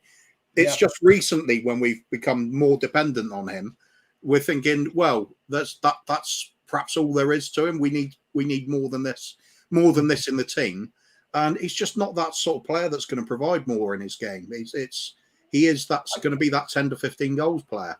But mate, that's my point. That's always been my point with Heung-min Son. I'm not saying he should be better. I'm not saying I want more from him. That's what he does. But fans create this narrative in their head that this guy, and I'm going to be honest, the first thing people are going to throw at me when I make this statement is, what about Kane? But we're talking about a bloke here that's got to the end of his career and the best club he's played for. People are going to hate me for saying this because I sports, but it's Tottenham Hotspur. If he was this world-class player that people say, why haven't there been any bids for him? We know there's been a bid for Kane. It wasn't the right bid, but we know there's been a bid for Harry Kane. Why haven't Real Madrid, Bayern Munich, Barcelona, why has no one gone in? I keep hearing Liverpool, but why has no one gone in and gone, there's 120 million, there's 100 million? I bet they have sniffed it out. Well, are they going to pay that? Because I think a lot of them are sitting on their thumbs right now. Because listen, money's tight, right? Money's tight. For, I'm not talking about now, Sean. I'm talking about. Sorry, in the past. Okay. Throughout someone's career. Yeah. You know, I think it's because until last season, there wasn't anything special about his goals return. There are multiple players across Europe scoring that amount of goals. But because he's at Tottenham, I think if he played for Arsenal, there's no way people are calling him world class. Yeah. Matt Doherty just scored the fourth, by the way. Yeah, I've just seen it. Just by the way, you cannot compare Salah to Son. Different systems, yes, wide forwards, but systems and players in the team are different. Okay, but whoever I compare Heung-min Son to, there's going to be a reason as to why I can't compare Heung-min Son to them. At the end of the day, what you could argue is that while Salah was in teams that were winning things all the time, Salah was also up against Firmino scoring goals, Mane scoring goals. At Spurs, it's always just been Kane and Son. So, in a way, Son's had a more focal point than those players. But listen, I know who I'd rather have in my team all day, every day if it was between those two. Just saying. Hashtag just saying. I'm going to put it. Who would you two have rather had for the last 5-6 years? Salah or Son? Well, Salah, hasn't it? Yeah, Salah. I picked. I remember watching Salah play against Tottenham for a Swiss team. Was it Young Boys? Who did Salah play for when he was like 19 years old? And he scored. I think he scored a goal against us in the Europa League. Like 89 years ago. Was it Bern? Was it Grasshopper Zurich? Something like that. It was somebody like that, wasn't it? And I said to my dad, I was down the pub and I said to my dad, that kid is going to be a superstar. I'm not trying to play Monday morning quarterback 9 years later, but I remember. Basel. He played for Basel. It was brilliant. He was brilliant. And I remember he was sensational. He was sensational in the away leg as well. I think he scored against us in the away leg. And I said to my dad, I was like, Dad, Tottenham should go after him. And he was like, yeah, I agree. And then 3-4 years later, he makes his way to Chelsea and then goes to Liverpool, wherever else he went in between. But Fiorentina, but yeah, like it's not difficult to. I don't think it's that difficult to pick them. Like you see talent in players when they're young, right. and for me, it was obvious he was going to be a superstar. I think it's obvious to me that I think that Leao is going to be a superstar if he can keep his head and focus and passion about the game. He's obviously a raw talent, but for me, that guy's got everything he needs to go onto the very highest level. Now, obviously, you could have bought Salah back then for probably 5 million, 10 million quid. You're not going to be able to do that with Leao, but I do think you can look at him. I also see the same in Skov Olsen. I've said it 1,000 times. Yeah, I think that Scott, if we don't sign him, wherever we go, he's at Bruges right now, but you keep an eye out and remember the name Skov Olsen, because I think in 5 years' time he'll be playing at the highest of all levels. I think he's brilliant. There's currently a crop of Norwegian talent coming through. That's he's Danish, I think. He's but yeah. I mean, sorry, yeah, I should have thought that. I've just been looking at another one called Olsen for Norway, but there's an Olsen for Norway as well. Yeah, for sure. Just to put it in perspective, if I look at Mo Salah, I mean, look, people are obviously going to have their bias, right? And whatever. I'm not saying it's one or the other, but I just prefer Mo Salah. I think he's a better footballer, if I'm honest. I think he's more consistent. I think he's a better player. Mo Salah, all goals in all competitions in that period of time. For Liverpool, right? 44 in his first season, 27, 27, 31, 31. And this season so far, he's got 14 in all competitions. When you look at those numbers are frightening. Now, if it wasn't for the likes of Messi and Ronaldo and Mbappe, those numbers you'd be talking about as phenomenal. Yeah. Right? When you look at Heung-min Son's numbers, for me, and let's remember, when people are saying he doesn't play in as good a team, Heung-min Son was part of the team under Poch that was second every year, second, third, fourth. It's not like Heung-min Son's played in a terrible Tottenham team that have been finishing 11th and 12th and not doing anything. I just think there's a lot of blinkers when it comes to players. I see it with players like Romero now. The number of fans that want to call Romero world class and Bentancur world class. We seem to want to elevate these players without them actually having achieved. I don't know if that's harsh of me, Kuvva, but yeah, no, you're quite right. And on the flip side of that, we also dismiss players before they've even given a chance. For sure. The amount of times we'll get linked with a player and somebody will just go, "Oh, he's not even Championship standard." The most prominent of those ones I can think of is Harry Kane. Yep. Yeah, absolutely. I get it. Look, so for me, listen, I'm not, guys. I don't want to sound like this. I'm picking on Heung-min's son. I've said the same of Kane. I feel like both of them, if big bigs come in, I wouldn't mind.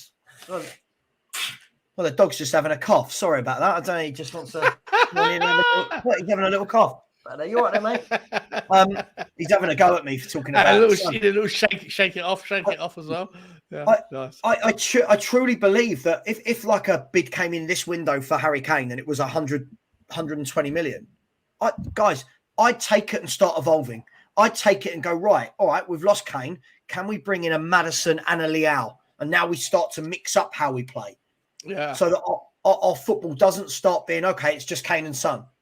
Then the year after, do we move Son on? And you've got Maddison, Leao, Kulusevski, and you bring in the next player that's coming through. I would love to be that football club that does that. You know, that's what it must be like at City, at Chelsea, at Liverpool.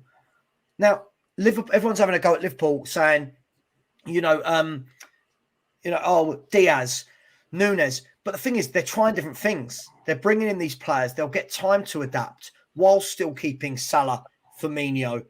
Yeah. I just don't know why we can't do it. Do you think there's someone like is the linchpin, is the hindrance here someone like Conte who doesn't want to play any other formation than what he's stubborn, right? We spoke about this the other day on your show, Sav. Or you've all frozen. Am I still here? Yeah, no, you're still there. Yeah, we've got you. We spoke about this on your morning talk thing. Was it yesterday or the day before? The idea that fitting a team to the formation rather than fitting the formation to the team. With Conte, you know what he wants to play 3 at the back. Nothing's going to change in that regard. So when everybody who supports Tottenham has heard the rumours about James Maddison, I'm sitting here going, I said this on Tottenham Walk the other day. I said, I just don't know where why are we sitting here thinking that it's realistic? Unless Conte goes to a 4-2-3-1, which would make sense with one solid centre-back inclusion, you could go to a 4-2-3-1. I don't think Emerson Royale looks as bad as a player in a back as a right back as he does as a right wing back. I think that Sessegnon would be just fine as a left back rather than a left wing back. And then if you had a centre-back, then you could go and do the two behind and then the 4 up front. There's also space then for Maddison or somebody like that. But if Tottenham want to bring Maddison in, who plays in the 10 role, you're going to have to ask him to play with the current system. You're going to have to ask him to play on the right and compete with Kulusevski. And it just doesn't make sense. So, do you think that is Conte holding us back with regards to being able to sign quality? Because it's a very specific formation that doesn't allow for room for some of these amazing talents that are out there. Oh, surely. That's a difficult one because, I mean, I'm a huge Pochettino fan anyway, and I could say the same about his system. It was a 4-2-3-1. I knew it was going to be every time. It's same role for each of those players. Wing backs, one of the defensive midfielders drops back into the back 2 to make it a 3 when we're in possession. It's the same sort of thing. You're looking for horses for courses there as well. But so Poch never pivoted. You thought he never. It was always the same thing with him. Well, it was kind of up front more than anything, where there's more fluidity to the way the team was set up. Players swapping positions a lot more, being harder to track, and definitely an emphasis on the wing backs getting forward. But you could say Conte stifles the way we're doing things. But then again, You could just say that is just a basic lack of talent we got in some of these positions. No, but my point is more like if he's only ever going to play that formation, if that's all he's ever going to play, then Maddison doesn't make sense, right? Then there's so many players out there that would make sense to so many teams, but like Tottenham will only ever look to fill the holes to play that 3-4-3. And for me, it's a frustration. You could pick a Maddison to fit the team anyway. It's like would Maddison come to Tottenham over Newcastle, where Newcastle will pay him more and have a spot in their team that he can fit into? I'm a Spurs fan. I wouldn't come to Spurs over Newcastle at the moment. I think it's a great topic of conversation, Sean. And I think this falls to me as to when, as fans, we're very guilty of always looking at what's happening right now as opposed to, the inner circle rather than what the bigger circle is saying.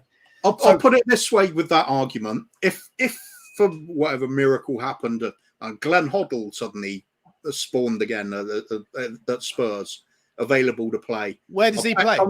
Conte would find a way to fit him in the team. I'll guarantee that. Where?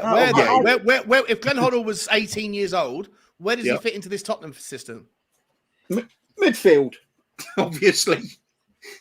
What in the holding role? You'd find a way. Glenn Hoddle can play just about anywhere on the pitch anyway. He could easily play as a sweeper. He might even fit in the back three if you like. But isn't the difference here? We're talking about older years. But the difference we're talking about here is when you're talking about a Hoddle, for example, is Hoddle was already at the club, right? I think the difference here is we're talking about would Conte go out and pay the 60, 70 million needed to get a James Maddison in order to fit him into the team. It's not whether if he's got him at his disposal, maybe, but does that money go there? For me, I don't think he's that rigid that he would turn down. I do. I think he's so. I'm not saying you turn him down, but if you go and if James Maddison came out and said, "I want to go to Tottenham," and Leicester said 60 million and he's yours, and Daniel Levy went, "Do you want him?" and Paratici said, "We can get him," all that stuff. I don't think James Maddison is anything like the same player playing on the right of a front three, and you can't play him. You can't play him next to Bentancur. I agree. If you buy James Maddison, he's got to have that freedom behind the front striker. He's got to have that freedom. For me, this is what I'm saying. Is Conte a great manager for what any club needs immediately? I think yes, caveated with give him the tools. Yeah. Does it matter if we have a rigid formation? If we give Conte 3 top quality centre halves and 2 top quality wing backs? No. But to your point, Sean, where we don't have that, yes, for me, it's limiting that we can't try anything else. It's limiting to me that we won't buy players that will play there. For me, go to a 4-2-3-1. It's back three thing. You can get we'll use Maddison for this example. You get your 2 centre mids and you get Kane in. For me, the problem is, like we talked about the other day, Sean, if you've got Kulusevski, Son, Richarlison and Kane, at the moment, we couldn't possibly get them all in. All 4, exactly. But you can if you go to a back 4. For me, the inability, this demand to play 3 centre-backs, it spoils the broth. It spoils the cook. This isn't true. This isn't true. This is not true. Every player is Cratch. I love you to pieces, man, but every player cannot play in every formation. No chance. I think top players can adapt their game. If we're talking the Lionel Messi's and you say we need you to play centre mid, right wing, left wing, up front, yeah, you're cool. But we've witnessed right now with Spurs, not every player can play the wing back formation. Yeah. It's a very specific thing. Playing in the back, and this is my biggest concern about sticking like this idea with Conte. As much as I'm happy for Conte to stay if we start to play better football. I'm not Conte out. I want to see better football, but I also need Conte to stop being so old school, rigid. It's like he's an old man. You can't teach an old dog new tricks, and it annoys me that he doesn't ever want to like the idea of going to a flat back 4. It's unfathomable for him. And to me, that's a problem. This whole idea of 3 centre-backs, it means that you're going to have to go out and spend a lot of money on a very specific player to play in the centre of the back 3. It means that you have to go out and look for replacements to the left and the right who need to be able to be better carrying the ball forward and having this distribution, ability when that might come in absence of the ability to get back and fucking clear the ball and head the ball. This stubbornness around playing a back three requires specific players in the left, middle, and the right of the three.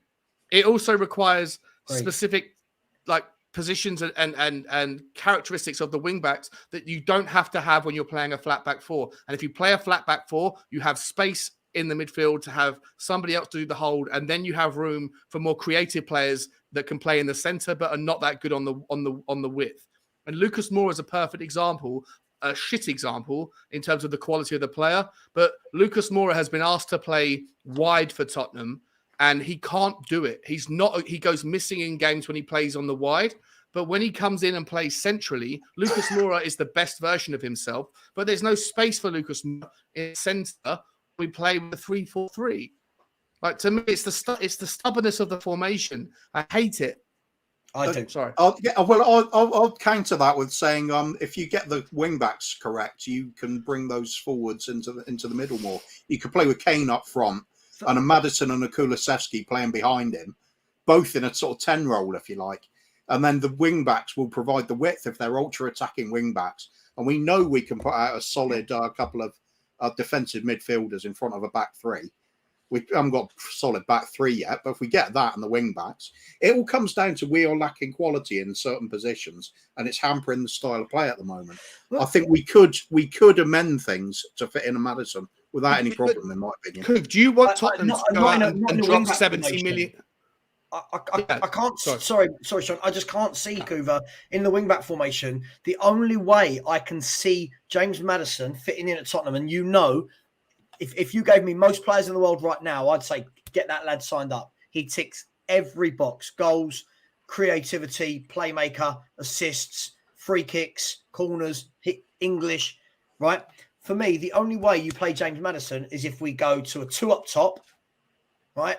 And then Maddison in behind. That means then 2 of the 4 forwards don't play. Kane, Son, Kulusevski, Richarlison. That means you've then got 2 of them not playing. And it's never going to happen. My way wasn't much different to that. I have Kane up the front with Maddison and Kulusevski just behind him. Again, the width is then created by the wing back. Sorry? So no Son or Richarlison? Yeah. No, mate, listen. That's the kind of thing for me I think we should be looking at. He's not going to do that. There's no way on earth that he's that flexible to do that. I would love to see the Christmas tree formation, so to speak, with Kane, the 2 behind him, and then the midfield. Why not? But you know what Conte's going to do week in, week out. You know his subs.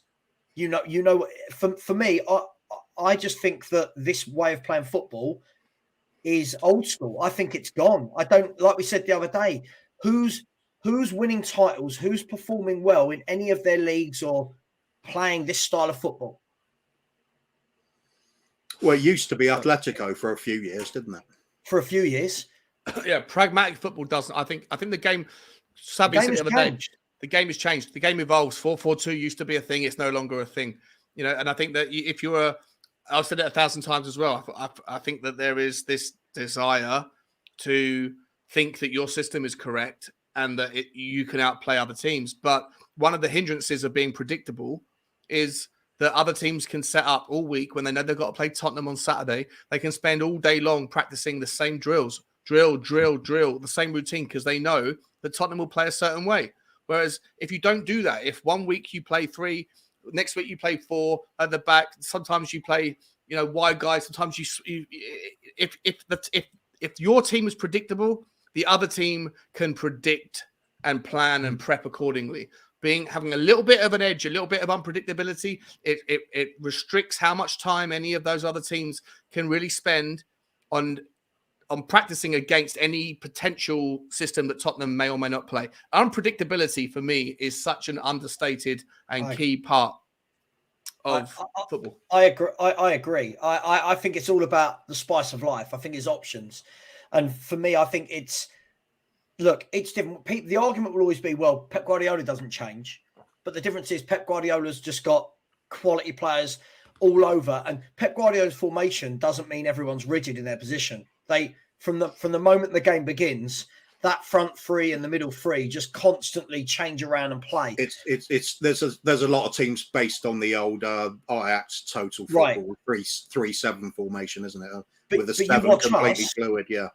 We're so rigid with it, and as Sean said, listen, I came out that time. I said I want Conte out, but for me, I just want to see us play some football, and I don't believe that the players we've got are so bad that we can't play football. I don't think we've got the best defenders in the world, but if you look at, everyone's telling me Bentancur, his stats from the World Cup, and then Højbjerg's great for Denmark, and Kulusevski, Son, Kane, Perisic, Richarlison. Everyone bigs up all these players, but then wants to make an excuse as to why we can't play any form of attractive football. I don't know. For me, I go back to your very original question, Sean. I would love to see us bring in Undercar. What was that question I suggested? It was go youth, reset, go youth. Who was the centre back? Antonio Silva. Yeah, Antonio, Undercar. You know, I get in all these players who are under the age of 27, 28. Yeah, most of them being at the younger age. Build reset. You're going to lose some, like Wayne Holland said in the chat just now, and I agree with you, Wayne. What comes with that is you do lose some players on the journey. Of course you do. Every club loses players on their journey, but it should be that you've got so many of those players in the squad that losing a player doesn't hamper you. And that's what this is, right, Kuvva? That's what our conversation every year is. Can't lose Kane or Son because the whole club falls apart. Shouldn't be that, should it? Yeah, I agree. I mean, I've just started to daydream about it then. It's like, well, if we did get in this influx of young players, keep the likes of Kulusevski, Romero, Bentancur, Basuma, they could be part of it as well.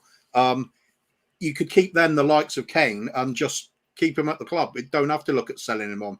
If you're getting enough youth in and around him, enough energy in the team to do the chasing around, just have him there as the sort of elder. And a young keeper as well. Yeah. Someone that can kick a ball. 20. Well, it's not going to be Brandon Austin after today's performance. We won 4-0, by the way, guys. The game's finished 4-0. Good performances from what I saw from most people. Doherty didn't get his hat trick though. I'm disappointed. No, he didn't. It's all food for thought, and I think the reason we're able to have these conversations more than other clubs is because there's been no relative, success. If we get, sorry, I know Sean, you don't like this, but if we're going to measure the success on winning things, we haven't had that. Yeah. So I think we can sit here as a club and say, all right, what should we do next? Because it's not worked. When you're Man City, if anyone suggested right now, I think we should change from Pep's ethos, you'd go, well, why? Why would you?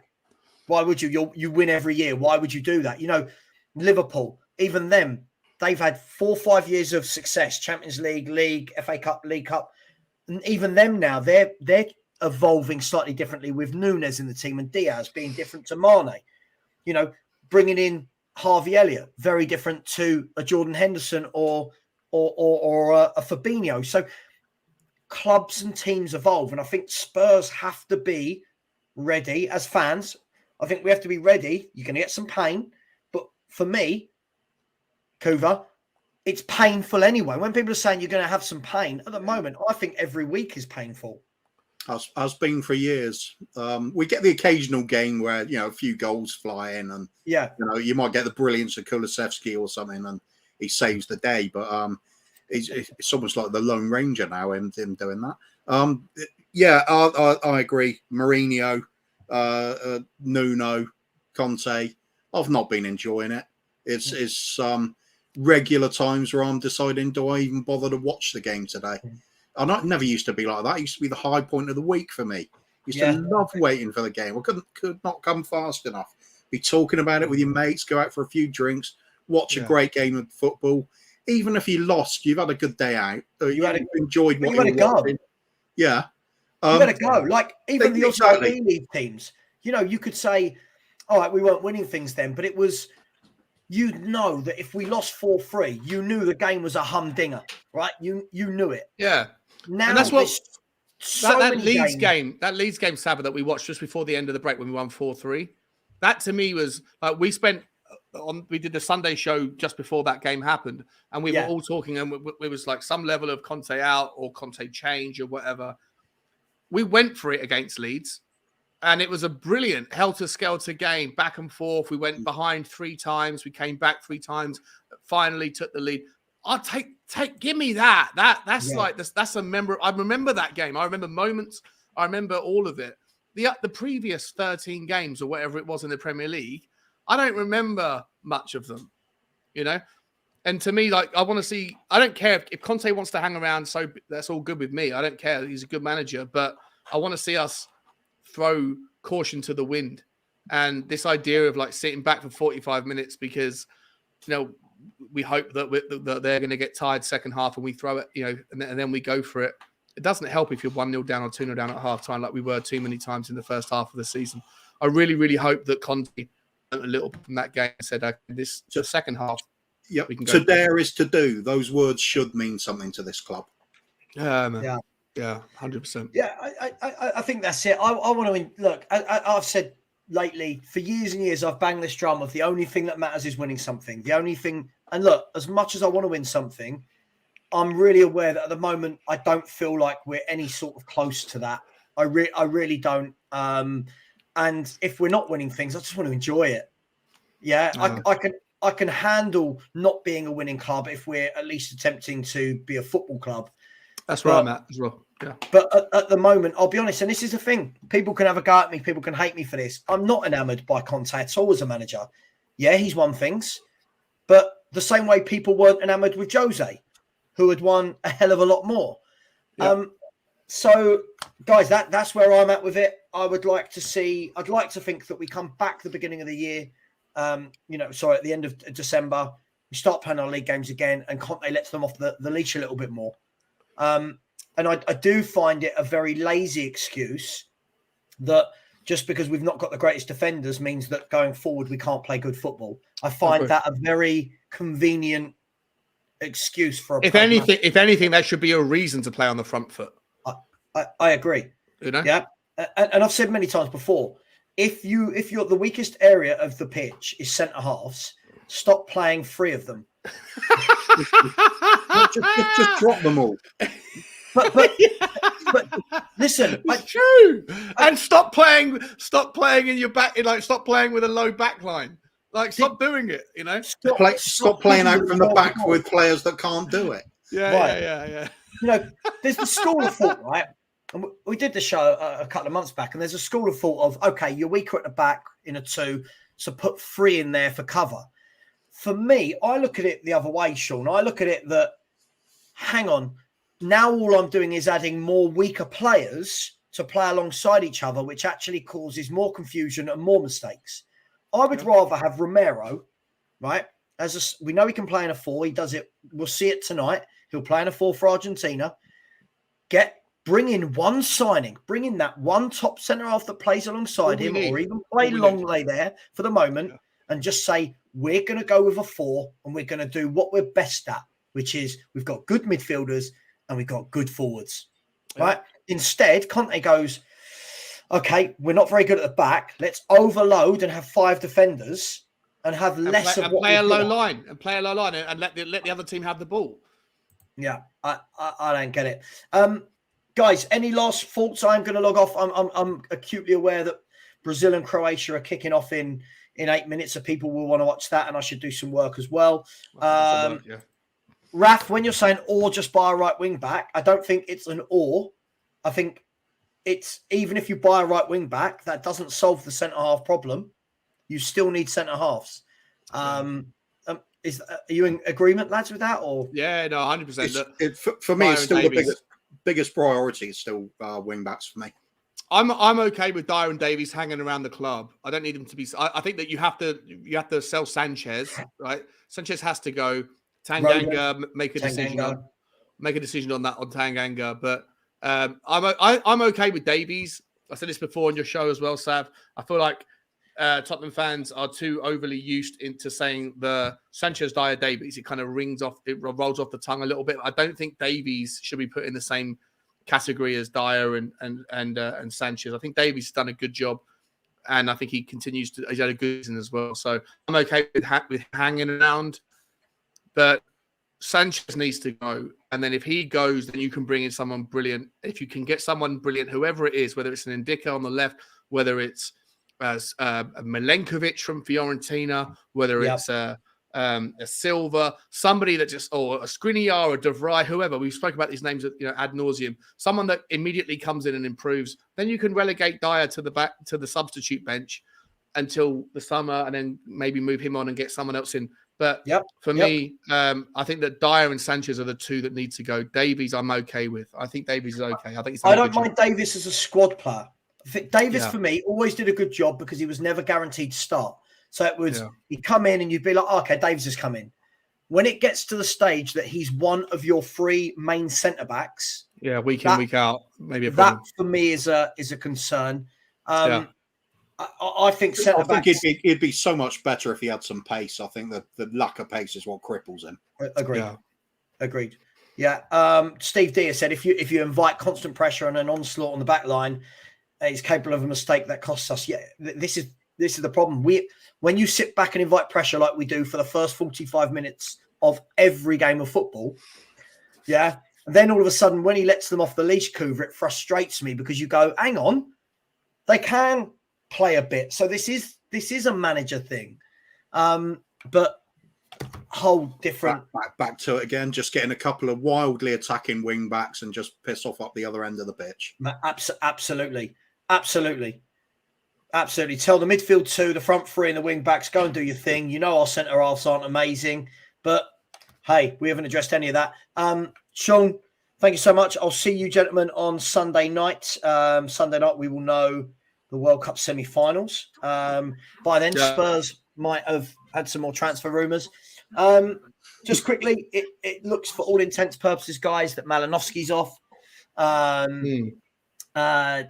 you expecting? I'm now seeing rumours of Kudus from the Ghanaian. Love him. Plays for Ajax. Love him. Do you think there's any way in which we sign an attacking midfielder, guys? No. Again, same thing. I said this yesterday. Same thing. Like, I don't know where Kudus plays. I think he has the potential to play left or right. So I think he could adapt. I don't think Madison can. Malinovsky's off allegedly because of the Atalanta problems with Paratici. And then you got the other fella that we were looking at, who's why can't my mind work today? Yeah, but the whole thing looks a little bit sketchy. I need to know when the judge makes his decision, which I thought was supposed to be this week, but it hasn't happened this week. When the judge makes his decision around whether to take this thing to court or not, if he dismisses it summarily, then no problem. But I don't think that's going to happen this time. I think that they are going to take it to court, and if so, then I think that Paratici might fuck us up, boys, a little bit. It might ruin a lot of our plans, So yeah. If we had any plans, if we had any plans. Kuvva, I mean, perhaps Kulusevski will have to go back because we haven't signed him yet, have we? Yeah. Oh God! Can you imagine? Can you imagine that? On a serious note, with Kulusevski, for me, I think that's the guy now. Like, I think that's the guy you've got to look at. That's the future. Yeah. Before people are worrying about Son, if I'm honest, I'm more worried about Kulusevski. I think he's a much better footballer. For me, if you had to pick one, if you had to say right now, make it easy for you. Pick two of Sonny, Kulusevski, Kane. Pick two to leave, one to stay. Any of you, or the other way around, two to stay, one to leave. Well, in any event, either way, Kulusevski is my one to stay, or my two to stay. He's one of my two to stay. So, what is he? 23, something like that. Yeah. There you go. I mean, 10 years of service, isn't it? And there is value. So there's value out there. If you've got scouts who understand where to find it, then there's more Kulusevskis out there that we can get for 20-30 million. Maybe Malinovsky was one of them. We'll see what happens. Yeah. All right, guys. Look, we'll leave it there. I'll see you on Sunday night. Everyone in the chat, thank you very much. If you haven't already, please subscribe to everybody in the show. So Kuvva will be with the Spurs, the Free Spurs boys, with Kuvva and the gang. Please subscribe to the Spurs Talk Show for Sean and Bugsy Malone, of course. And please subscribe to Savva Talks Football And I think I speak for all, and I can't wait to get back to some Premier League. Mate, before you ran off, last question. Why did you change your name from Savva Talks Spurs to Savva Talks Football? Was it an intention to move into other areas of football, or was it just a branding thing? Yeah, just it allows you to talk about other stuff as well. And listen, I love football. First and foremost, I love football. Yeah, I'm a huge Spurs fan, but I love football. And if I want to do a video on Phil Foden or a video on fucking Undercar or whatever, I don't want to do a video and people go, what's this got to do with Tottenham? You know, like people can't limit it to just football. You could do other sports and just have Savva Talks balls. Yeah, Savva loves life. Savva talks life, and then just anything you want. Because there'll be there'll be some fake accounts popping up in the next show called Savva Talks Balls, Savva Talks this stuff. So, right, guys, it's been a pleasure. I'll catch you all on the flip side. And anyone, go and enjoy Brazil today, Argentina playing Holland, and you've got England, France tomorrow as well. So enjoy the games, and I'll speak to you soon. Take care.